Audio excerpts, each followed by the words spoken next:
After countless surveys and months of silence, Jagex is finally addressing MTX. Or, well, sort of. Today, a blog post was made about the future of MTX, and I want to go over it. This is something that I have been interested for ages, and I've been pretty outspoken against MTX, so I'm curious to see what the company has to say. However, given the current track record of the CEO, I can't say I'm particularly optimistic. I'm not going to read the entire thing as I want to talk about specific points, but if you do want to read all of it, the link will be in the description. I don't know why you would want to read all of it, it's filled with a lot of words that honestly just don't say a lot, but be my guest. To open up, we have an overview of the last survey and an acknowledgement that MTX does indeed hurt the game. To think that a day like this would actually come. To quote, "When we listen to the community or even look at the stats from our MTX survey last year, the story is so clear. We have lost players to the way we approach microtransactions. This is not how we secure our next 25 years and more. 42% of responders feel microtransactions currently detract from their experience. Of those who buy microtransactions, 86% of them are unhappy with the mechanics of Treasure Hunter. 60% of ex-players felt that microtransactions detracted from their experience of the game. 63% of ex-players said they would be more likely to return if we address key concerns with XP-related MTX." End quote. One thing that surprised me about these numbers is actually how low the number of players that seem to have had their game be negatively affected by MTX actually is. I mean, don't get me wrong, 42% for overall MTX and 63% for ex-players that, don't like or would be keen to return to the game if XP related MTX is removed. That's a lot of players, but given just how bad MTX has been for the game, and especially for its image, I honestly thought it would be way higher. With that being said, I'm happy to see just how many players seem to be against Treasure Hunter. I already talked about it before, but my main issue with Treasure Hunter is the fact that it's just gambling, plain and simple. I would be interested to actually see all of the data from this, since they only included people who buy MTX on the Treasure Hunter point. What interests me about Treasure Hunter is more specifically people who just use the free keys. For a long time it has been my suspicion that, simply put, a lot of people who engage with Treasure Hunter solely through free keys don't perceive the overall harm that Treasure Hunter has on both the players and the game.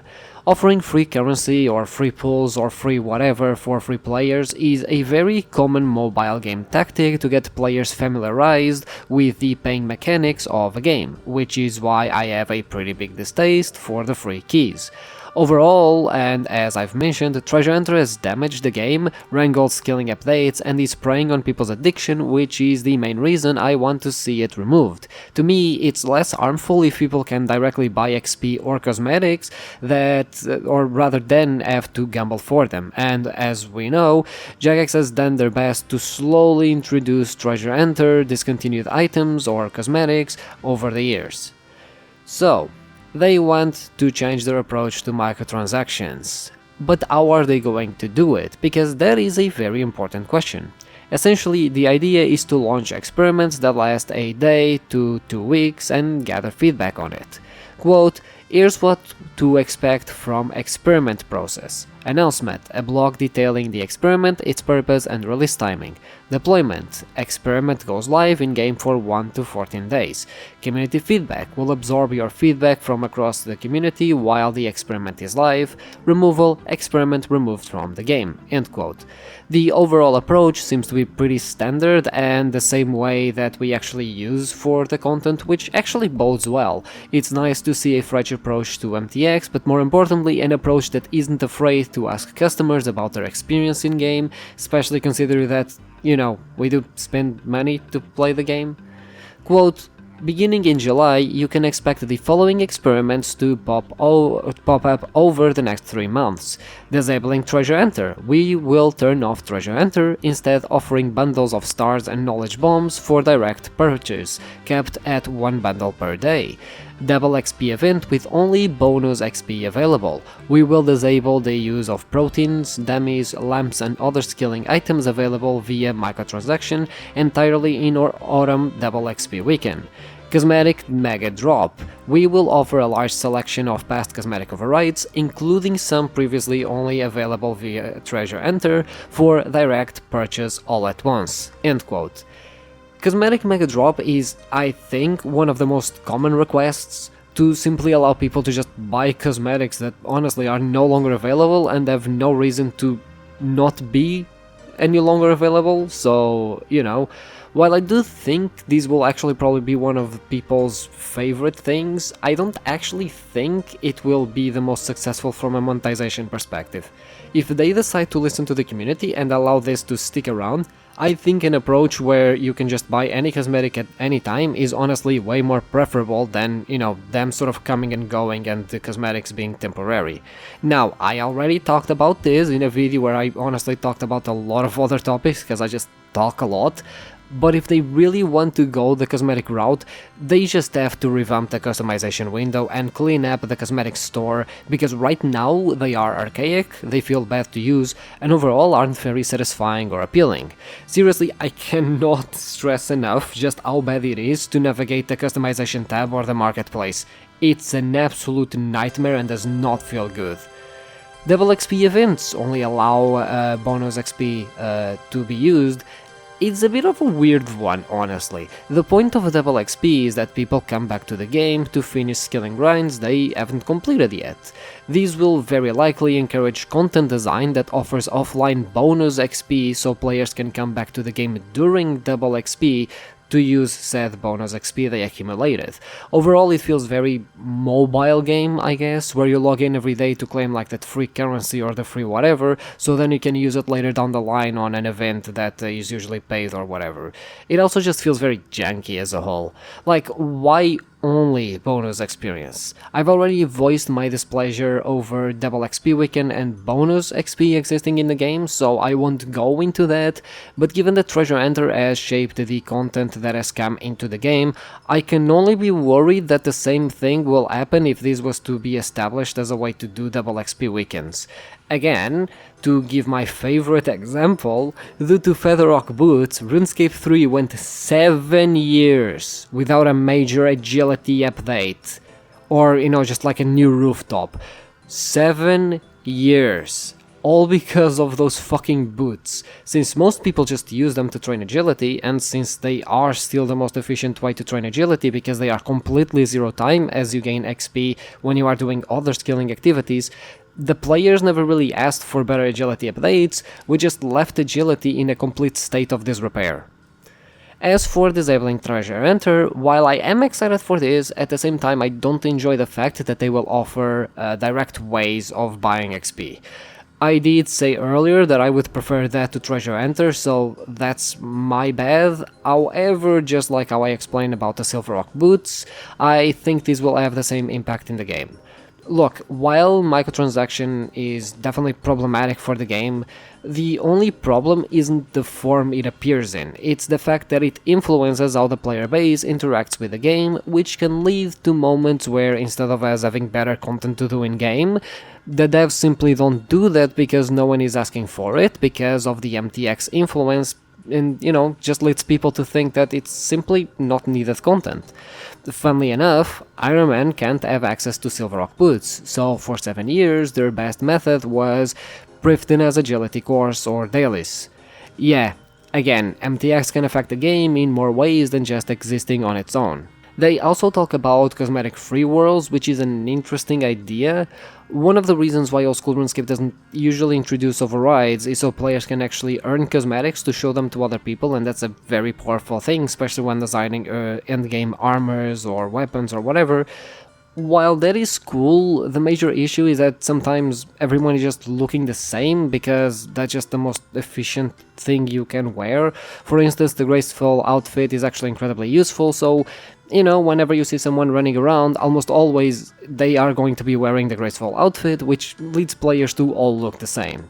With that being said, it is one of the most inoffensive ideas of the blog post, and honestly one of the ideas that has the biggest payoff potential in terms of interest, so I'm kind of excited to see how this one turns out, and I doubt that it's that impactful in the game, so I'm just excited for it to actually come into the game.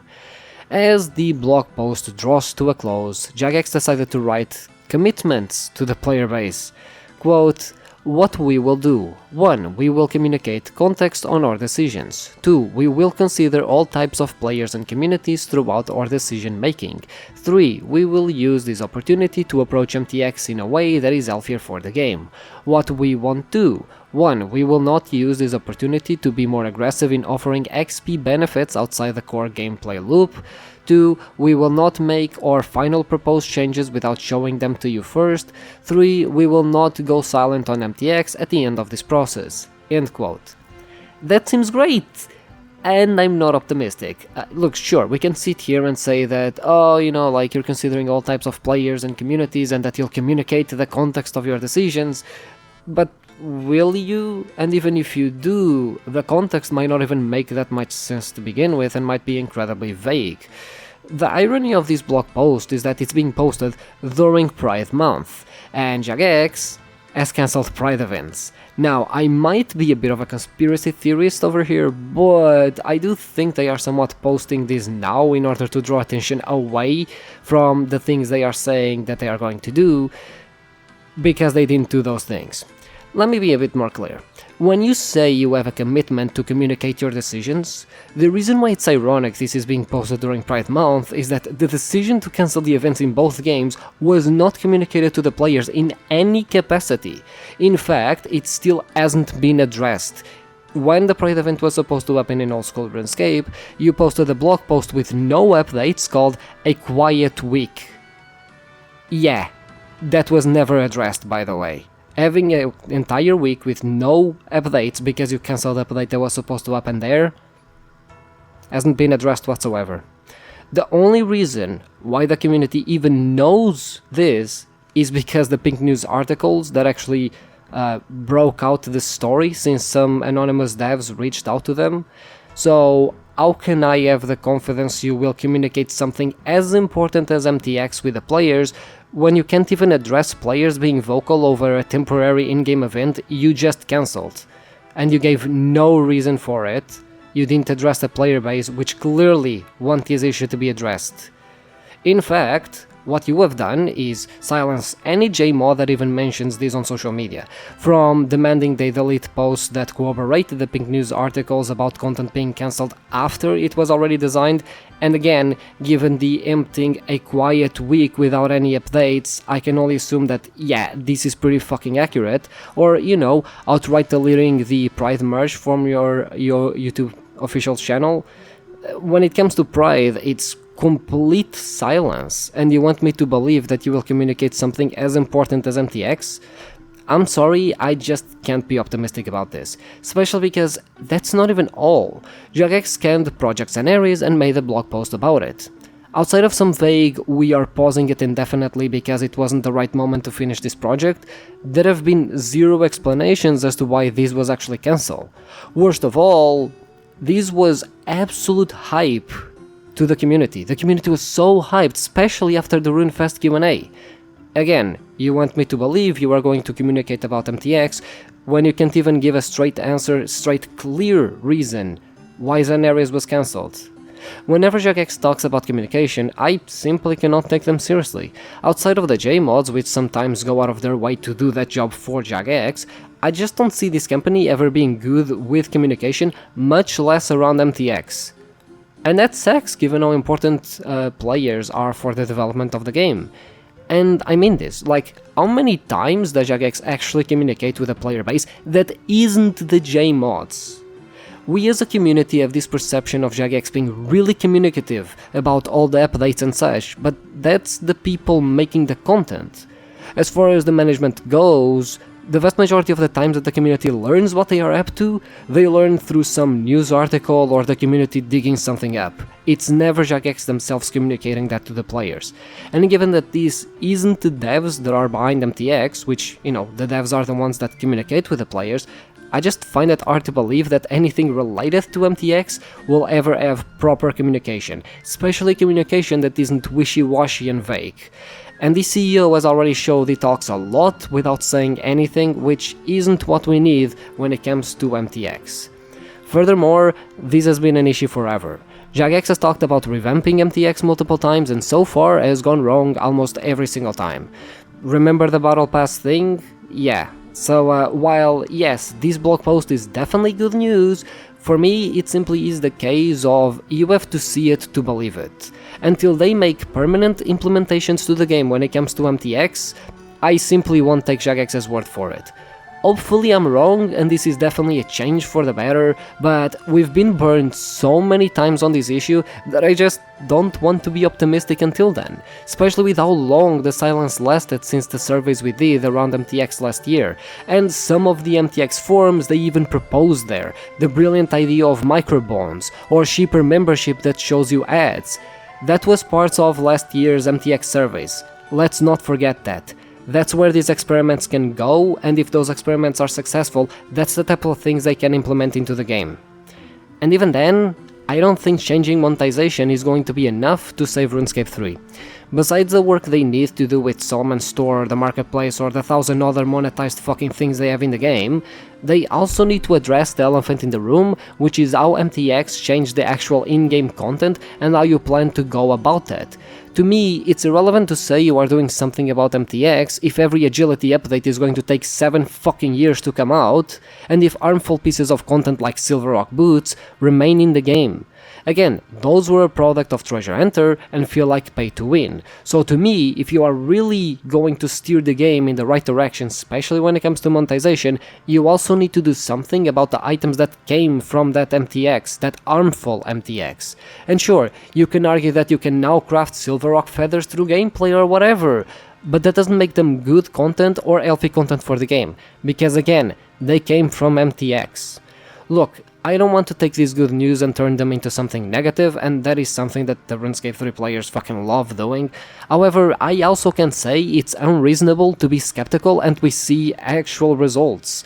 It's good these steps are being taken, but at the same time, I do feel it's a little too late for them. They have already fundamentally changed the game, and unless you want to go for something drastic, I think it will take at least a decade to undo most of the harm MTX has done to RuneScape 3, and even then, some of the cultural aspects of the gameplay will forever be affected. I know I'm sounding pessimistic, but I'm just trying to be realistic about the work that needs to be done. As I've said many times, this is good news. You cannot stress that enough. It's a step in the right direction. But I also need to see actual progress before I can say the game is going the right direction surrounding MTX. And honestly, I don't want to congratulate Jagex for doing a good job over this, because they are finally addressing MTX. A lot of work still needs to be done, and I don't want players to be happy this is happening and then forget that there's still a long road ahead that needs to be taken. Just because they are finally doing something that they were supposed to have done ages ago doesn't mean you should let them off the hook and that the things will all of a sudden be good, because there's still a lot of things that need to be fixed, and there's a lot of damage that MTX has caused that needs to be addressed. I don't want people to let Jagex off the hook on this because hey, it's a step in the right direction, while not holding their feet to the fire over the many things they still need to do. And that's pretty much it. I mean, the CEO did leave a message at the bottom, but it's just some empty platitudes of, hey guys, we hear you, and we're changing, and we're communicating, and we're not still addressing the fucking pride things. So to me, I just don't give a fuck about this CEO, I'm sorry, I don't want to bore people. But yeah, that's pretty much it. That's my thoughts on MTX, perhaps a little bit more pessimistic than optimistic, but yeah, that's where I'm sitting right. I don't know, like, it has been so many negative things in this past 2 months. I didn't even touch on the fucking layoffs where they laid off like Moth Timbo and Mod Jack, for example, which were like staples of RuneScape 3 when it comes to content design, and they designed a lot of content that people fucking loved, and they just got laid off. So, you know, sure, I mean, a lot of the layoffs were on the management, but like, bro, you're really fucking laying off people that know this game better than fucking you do? I didn't even want to touch on that, but yeah, basically, because of the current events of the projects and areas and the pride and all of that shit, I just can't be that optimistic. But hey, again, hopefully, you know, hopefully this will be good, you know, and they'll finally take steps in the right direction. But again, until I see permanent implementations, I can't congratulate Jagex. So yeah, that's pretty much it. Thanks for watching, and don't forget to like and subscribe, because I make videos sometimes, rarely. I mean, I hope I'm a bit more frequent from this point onward, because I definitely do want to make a lot of, especially sillier videos that don't need a lot of things. Yeah, I mean, this video didn't have a lot of editing, because I had a plan today, and it's just, yeah, basically it just came out, and I was like, okay, I need to address that. But yeah, I'll see you in my next one.